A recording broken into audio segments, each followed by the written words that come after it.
Laurent Sautré, donc je suis le responsable de la société Airifund. Donc j'ai un parcours plutôt classique avant d'avoir repris il y a 2 ans la société, puisque j'ai travaillé pendant 25 ans dans différents groupes bancaires en France, dans des missions principalement de management commercial. Et donc aujourd'hui j'ai repris une société qui a une quinzaine de personnes installées sur 3 sites. En venant chez Airifund, donc société qui est encore une start-up, installée sur 3 sites, puisque nous sommes à Paris, à Barcelone et en Suisse, vous adaptez votre mode de management pour 2 raisons. La première, c'est que vous avez des collaborateurs qui sont plutôt jeunes, puisque la moyenne d'âge est inférieure à 30 ans. Et par ailleurs, compte tenu que vous êtes multi-site, je suis aujourd'hui plutôt basé à Paris, mais ça vous amène à vous déplacer, mais à avoir une certaine confiance vis-à-vis de vos collaborateurs qui, eux, se trouvent sur à d'autres endroits. Alors Airifund est une société qui va aider les passagers à être indemnisés en cas de perturbation aérienne. Ces indemnisations sont dans le cadre d'un règlement européen qui est le 261/2004, qui permet de faire valoir les droits d'un passager en cas de retard de plus de 3 heures, d'annulation de vol à moins de 14 jours par la compagnie ou de surbooking. Alors, effectivement, cette indemnisation intervient uniquement en cas de responsabilité de la compagnie, donc en cas de panne d'un avion, en cas de grève, mais de la compagnie, pas des contrôleurs aériens. Et dans ces cas-là, le passager très simplement peut aller sur notre site Airifund, donc c'est airefund.com, déclarer son vol, donc c'est très simple, il suffit d'avoir le numéro de vol et la date du vol.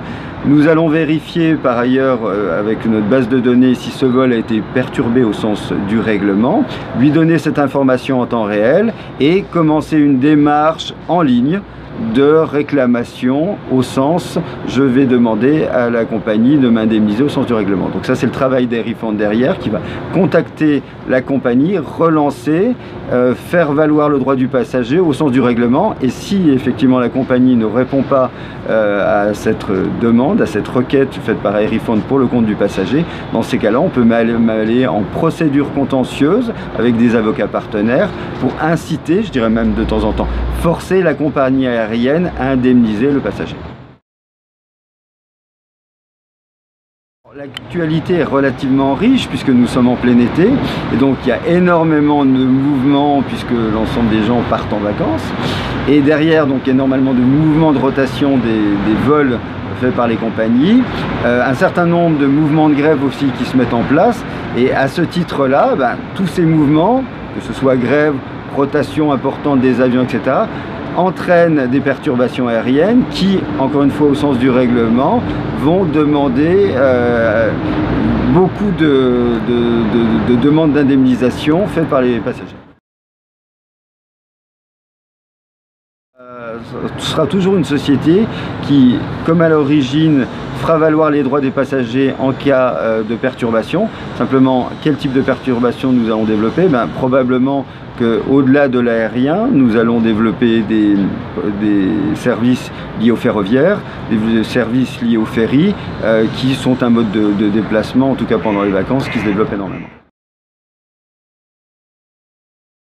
La plus grande réussite, c'est probablement d'avoir développé, au-delà du service d'indemnisation, un service d'assurance. Donc c'est une micro-garantie qui va permettre, en cas de retard à l'arrivée ou d'annulation de vol, d'être indemnisé à 100%. Il y a une micro-garantie qui va être prise par le voyageur avant son départ auprès de son agence de voyage. Donc ça, c'est un service d'assurance que nous développons.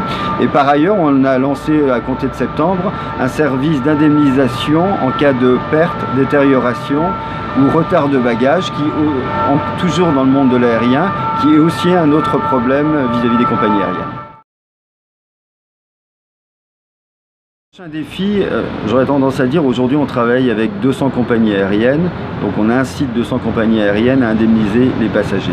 Néanmoins, parmi ces 200 compagnies, il y en a une dizaine qui régulièrement refusent de répondre à nos demandes, et donc nous sommes obligés d'aller dans une procédure contentieuse qui, hélas pour le passager, peut prendre un peu plus de temps pour réussir à indemniser. Le problème n'est pas de savoir si on va être indemnisé, le problème de savoir quand est-ce qu'on va être indemnisé. Et vis-à-vis de ces dizaines de compagnies cette dizaine de compagnies aériennes, notre objectif est d'améliorer nos process pour les inciter à répondre rapidement et faire le nécessaire pour indemniser le passager via notre intermédiaire.